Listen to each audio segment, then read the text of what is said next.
So tell us a little bit about like the backstory of the sensor watch. How did it come to be? Why this particular Casio model? And yeah, where are you hoping to go with it? So this is very much an open hardware story.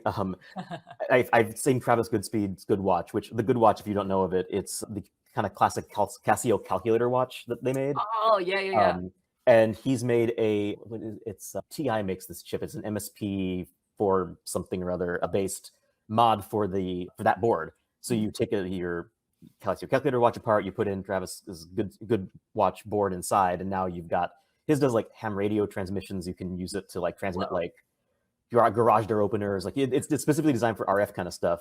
So that was kind cool. of the genesis. When I was first like making the open book, I was like, wow, that's really cool to make a watch. I'll never be able to do that. That's way, beyond my skills. But then in like December 2019, I saw Greg Davil was doing this kind of advent calendar of making. It was, let's make one circuit board like every day in December to Christmas.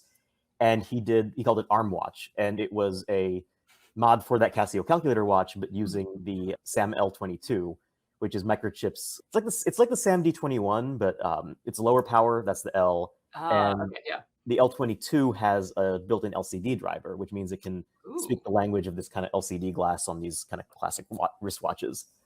got So it. Perfect. That sounds super appropriate for this project. Yeah. totally, it ends up being a one-chip solution as opposed to like I Yeah. made this little LCD feathering gadget, and it's cool, but it's I2C, like it's a separate chip you would have to use. So this way, the L22 just does all of that on board. Um, Cool. so yeah, January of 2020, I got it in my head to do kind of blending the arm watch idea with the F91W, which again, like the F91W just felt like if there's ever a watch you like wanted to target for this kind of thing, that's going to be it. Like you can walk into a Walmart anywhere in the country and pick up an F91W. You don't have to special order it online. It's not some strange unobtainium, That's like G-Shock they only made. 15 bucks or something, Like I 15 think. Yeah. bucks. Yeah. Yeah.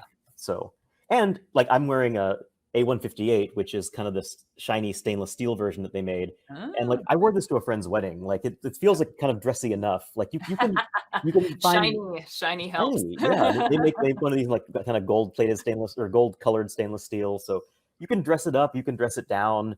It's the only wristwatch worn by both Barack Obama and Osama bin Laden.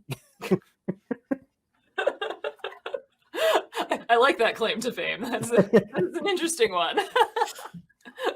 Oh, So yeah, so cool. that's kind of the background of how I ended up picking the F91W, and then really from like January of 2020 to December 2020, like that was kind of the year of building the watch, building out the firmware, coming up with ways for people to like develop watch faces, and then we launched on Crowd Supply January 2021, just 1 year to the day after I first tweeted out the idea.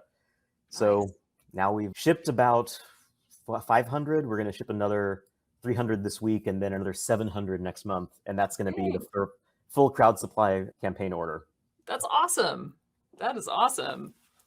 Wow, congratulations on that. That is Thank really you. cool. I'm glad it's resonating with so many people. That must be fun. It really is. And it's fun that there's a community that's kind of embracing it now. Like Yeah. I created like a Discord channel for the oddly specific objects kind of business. And Mhm.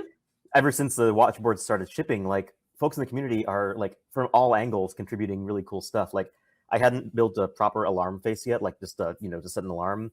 And right now there's a pull request for an alarm face with 16 alarms. You can set Whoa. 16 alarms with weekdays or weekends or short, low tone beep, high tone beep. Very configurable. Not Nice. something that I've had the time to dive into, but it's really cool.